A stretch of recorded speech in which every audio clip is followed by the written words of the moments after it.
Section number 61, partial exemption of agriculture produce.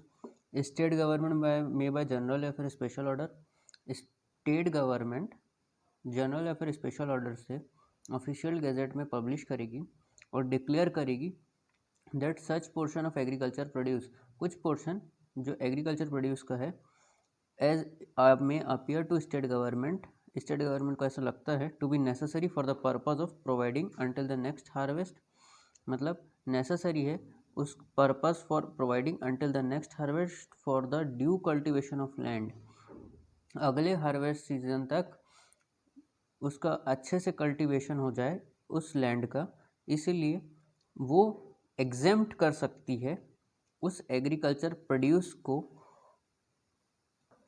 जिस पर judgement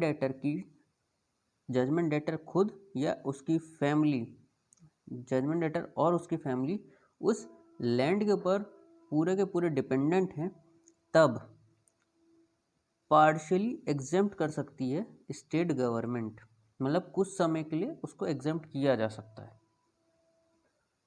section 62, seizure of property in dwelling house, कोई भी house में seize कैसे करेंगे प्रॉपर्टी को। No person executing any process direct or authorising seizure of movable property, seize करना है क्या मूवेबल प्रॉपर्टी को, और वो पर्सन जब सीज कर रहा हो तब एंटर नहीं करेगा ड्वेलिंग हाउस में after sunset and before sunrise. No outer door of the dwelling house shall be broken open, मतलब कभी भी उस ड्वेलिंग हाउस के दरवाजे को तोड़ के नहीं घुसेगा।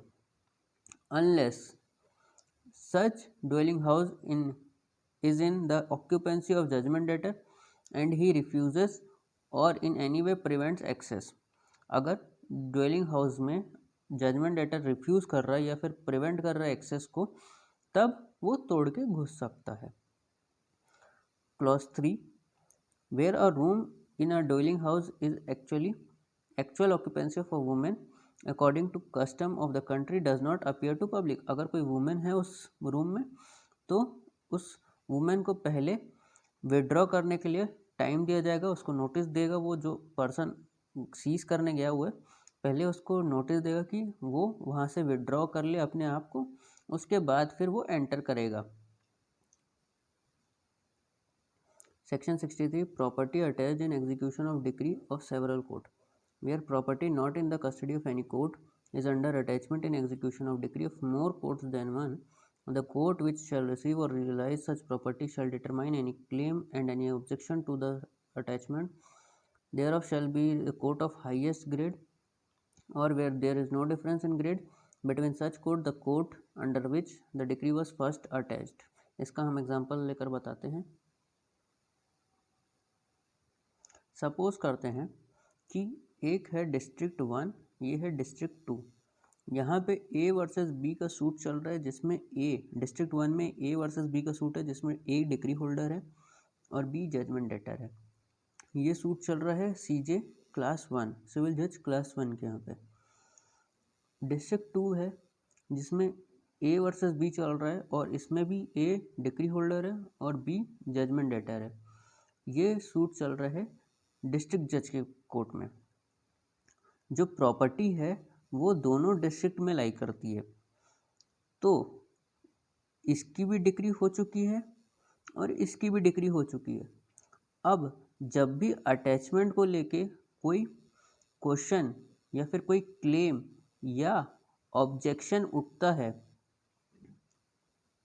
तो कौन डिसाइड करेगा, तो अकॉर्डिंग टू सेक्शन 63 ये बोलता है कि जो क्लेम और ऑब्जेक्शन होंगे अटैचमेंट को लेके, तो कोर्ट ऑफ हाईएस्ट ग्रेड का कोर्ट है डीजे, मतलब डिस्ट्रिक्ट जज का कोर्ट जो है वो हाईएस्ट ग्रेड पे है एज कंपेयर टू सिविल जज क्लास 1। तो डीजे मतलब डिस्ट्रिक्ट जज का जो कोर्ट है वो ये डिसाइड करेगा क्लेम्स ऑफ और objection related to attachment of property of judgment debtor. अब अगर ये दूसरा सिचुएशन ले लेते हैं। यहाँ पे डीजे कोर्ट की जगह सिविल जज क्लास 1 है, तो अब कौन करेगा?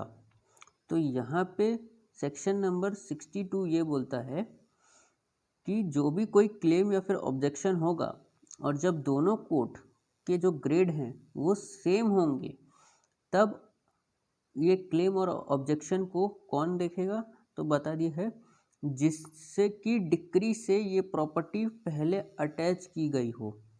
मतलब समझ लीजिए इस केस का जो डिक्री है वो 1 जनवरी 2020 को आया और इसकी जो डिक्री है वो 3 मार्च 2020 को आई।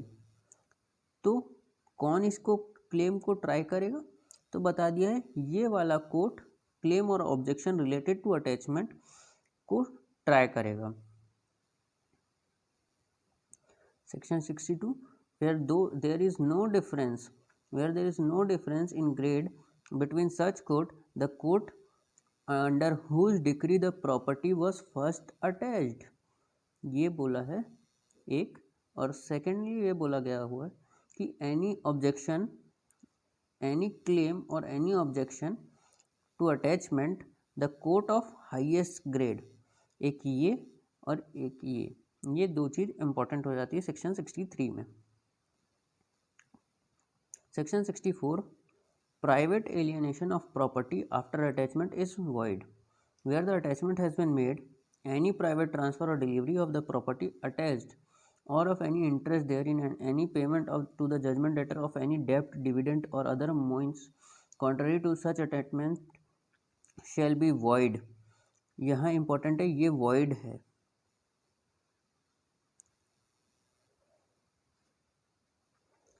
Against all claims enforceable under attachment, इसको ऐसे समझते हैं कि सपोज कीजिए एक प्रॉपर्टी है जो कि जजमेंट डेटर की है, इसको कोर्ट के द्वारा अटैच कर लिया गया है, अटैच कर लिया गया है। और इसके बाद अगर जजमेंट डेटर अटैच होने के बाद इस प्रॉपर्टी को एक बी नामक व्यक्ति को सेल कर देता है या डिलीवर कर देता है, तो जो ये सेल और ये डिलीवरी क्या हो जाएगी? वॉइड हो जाएगी, क्योंकि पहले से ही प्रॉपर्टी